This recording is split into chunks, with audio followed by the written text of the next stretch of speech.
So here I go again. I was going to do shaders today, but I decided that I probably ought to set up some type of login for this little project. So I've spent the day setting up spdlog, and this has taken all day, copious amounts of coffee, lots of head scratching to get here, but I did, and I think it's working okay. So I started by creating another folder on my file tree here, and I've also added another folder inside it called log files. I've created a class called log internals, and in the header file to that class I've included, I already had spdlog in my vendors folder already, so it was really easy. It's header only, so there's no libs or anything to link, so that was quite easy. I've added these three items, these three header files to my header file, and then in my class, public, there's no private in this one, I've done a definition for creating an instant. This line of code here sets up and gives the logger a name that I'm going to create. You can just use spdlog inbuilt one. You don't have to set up your own, but I decided I like a challenge.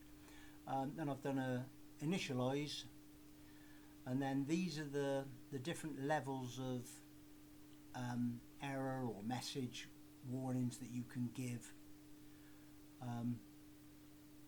in your program, which is the idea, being able to use it for error messaging and just info.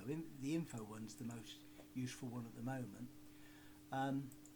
So across into the CPP file, the log internal CPP file, I've set up the instant one, called it log. Simple enough, I think it just returns log. In the initialization, this is where all the head scratching and coffee drinking come, because this is really difficult to yes, the spdlog website, GitHub website, it's actually quite good. They've got lots of information on there, lots of little code snippets, so it's not that difficult to get your head around. It's just that you have to go through so much stuff to try to fathom out what you're going to get from it. This basically sets up to display on the console, which is obviously where most messages, error messages and that are displayed. I also managed to work out how you can write to a file that whatever appears on the console, which is also quite useful, and you can set a level for that. So you can set this up where you set the level, so you can set like the warn level, which will give you the warning, the error, the critical, and the other one, the debug one, gives you debug. Actually, I think it gives you debug info and warn on the debug one. And then this just basically sets up the console I'm not 1,000,000% certain what that sets up, but that's to do with printing to the console, I presume. And then this is the bit where it puts the information into the files you've created.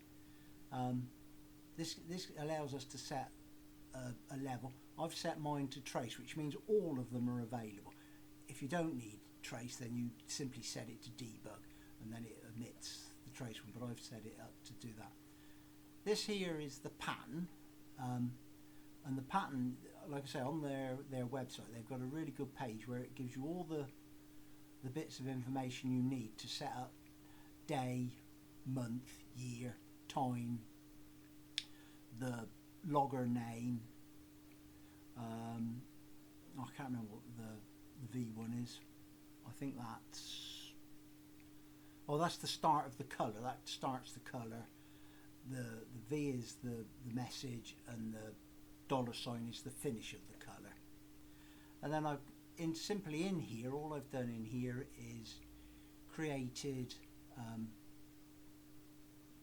the output for each of the different ones, and used the,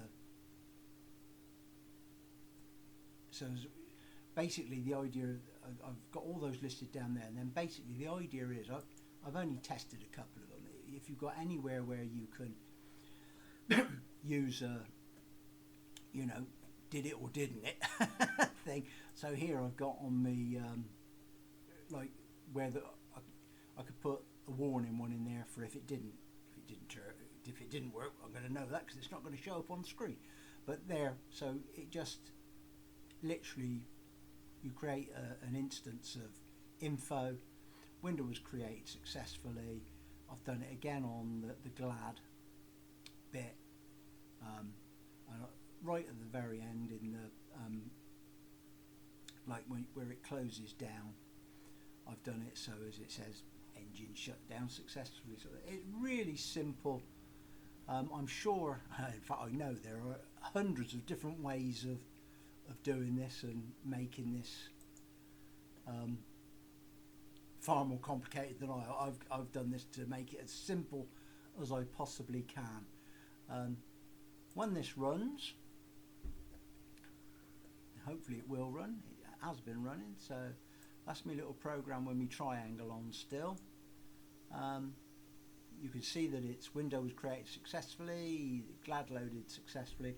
When I click the button, we'll get engine shut down successfully. Really all I need at the moment for error handling, I'm sure the longer I go on with it, the more I shall need to improve on this sort of thing. And then there's nothing in error because I'm not using error, but it created the file anyhow.